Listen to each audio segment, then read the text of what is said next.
This woman, a glamorous socialite living in London, is boasting about her perfect life to her friend. What she doesn't know is that just hours from now, she would be brutally stabbed to death in her own kitchen by the person she trusts most. Barbara Baekeland is 52 years old, living in her luxurious London apartment. Her life is an assortment of luxury dinners and parties, where her favorite topic of choice is her opulent lifestyle and occasionally stories of her ex-husband, whom she is now estranged from. She is divorced from Brooks Baekeland, the wealthy heir to a plastic company she married decades earlier. Their marriage had been deeply troubled, marked by constant arguments, numerous accounts of infidelity on both sides, and repeated emotional crises.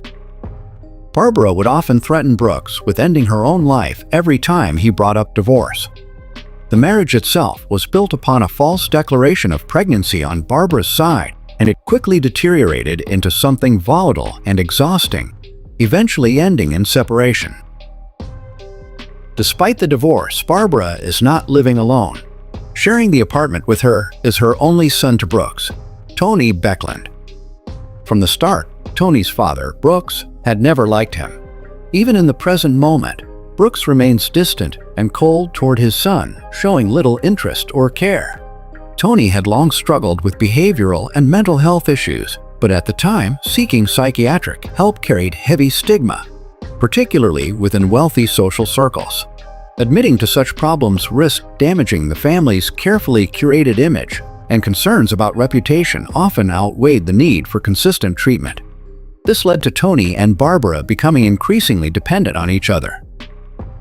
At this point in time, the relationship between mother and son is unusually close. But that closeness exists against a backdrop of tension. Barbara is very controlling, and the two develop a dynamic that many around them have long begun to view as deeply concerning. The lack of paternal affection only deepened the bond between Barbara and Tony, reinforcing their dependence on each other and isolating them further from outside support. From a young age, Tony had shown little interest in girls, displaying an orientation that clashed sharply with Barbara's expectations.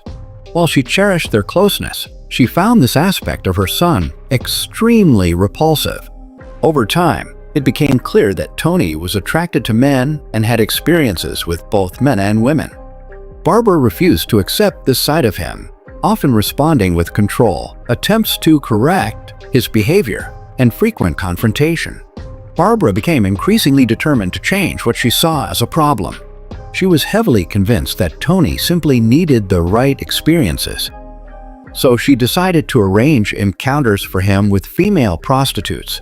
She was certain that exposure to women would alter his sexuality.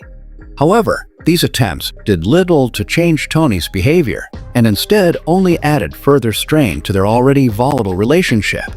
When these efforts failed, rumors began circulating within their social circle that Barbara herself may have crossed boundaries in a last attempt to fix him. While accounts vary and remain disputed, several sources suggest that their relationship took on an even more disturbing dimension during this period. Whether exaggerated or not, the allegations alone reflected how deeply unsettling those around them found the dynamic between mother and son. Following these disturbing encounters, tensions inside the apartment began to escalate. The relationship began showing clear warning signs of violence. The arguments between Barbara and Tony became more frequent and more intense. Tony's behavior grew increasingly unpredictable, and those close to the family began to notice how quickly disagreements could spiral. At one point, Tony reportedly threatened Barbara with a knife during a confrontation. And on another occasion, he attempted to push her into oncoming traffic, a chilling incident that demonstrated just how dangerous the situation had become. But despite these alarming episodes, Barbara refused to distance herself from him. Whether out of denial, dependence, or a belief that she could still control the situation, she continued living with him, even as the risk to her safety became impossible to ignore. By now, what had once appeared to be an unusually close mother-son bond had transformed into something far more dangerous, a relationship defined by control, resentment, and escalating danger. Now, we return to the present moment. Barbara is back in her London apartment, the same evening she had been boasting about her perfect life. The atmosphere inside the home is tense. Another argument begins. Voices are rising, frustration is building, and Barbara decides to retreat to the kitchen, attempting to distance herself as the situation spirals. But Tony follows closely behind, already at his limit. He feels as though his mother is controlling not only his actions, but his mind too. He wants to let it go, really does, but she will keep on controlling him over and over again. And so, in the heat of the moment, he grabs a knife. The argument reaches its breaking point, and in a sudden burst of violence, he stabs his mother. The attack is swift and devastating. Barbara collapses in the very home she has filled with opulence and wealth.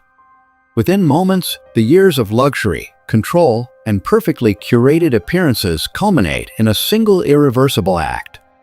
The glamorous life, the social status, the desperate attempts to maintain an image, all of it ends here, in the kitchen of her London apartment, at the hands of her own son.